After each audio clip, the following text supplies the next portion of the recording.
in one hand, it's another one of those Hail Mary passes from one stadium to the other, hopeful that they can garner additional votes from absentee balloting. That's, I guess, their Hail Mary attempt.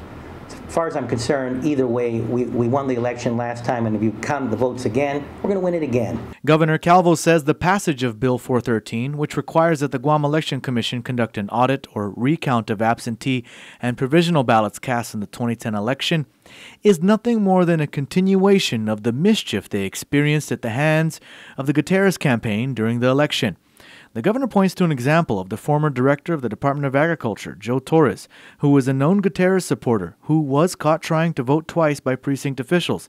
The incident was reported in the media, and Torres responded by saying that he was simply attempting to test the system and ensure that it wasn't possible to vote twice.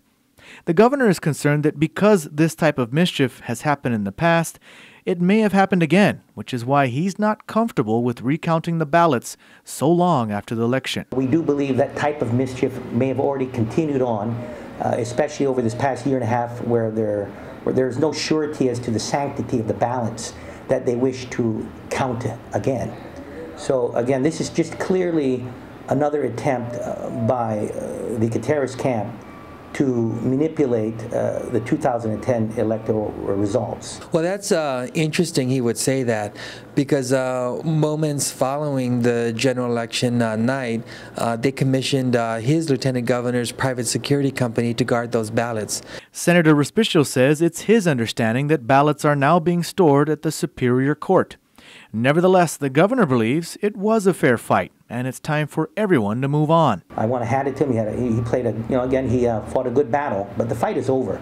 I think it's important for Governor Gutierrez and his camp just to close the book in the 2010 election, and let's focus on the work at hand for our people. For the governor to take this position where the past, move on. Certainly, we all want to move on. It's unfortunate that we have to get to this juncture, but I don't see how he can continue to govern with this cloud over his head, questioning whether or not he received the 50% plus one. And if I were governor, I would want to make sure that I govern with the mandate of the people. As for the argument that this is just a push by Gutierrez supporters to change the outcome of the election, both Senator Respicio and Democrat Party Executive Director Carlo Branch point to the position taken by Congresswoman Madeline Bordallo, who reportedly did not support Carl or publicly endorse him during his campaign. The Congresswoman issued a release today urging the governor to reconsider his position and sign the bill into law, as the election process is, quote, sacrosanct and should always be above reproach. She also called it a flawed election process that was highlighted by GEC's subcommittee report. Madeline Bordallo and Carl Gutierrez agreed that there was something very wrong in this election, and that you cannot continue to ignore that something wrong happened.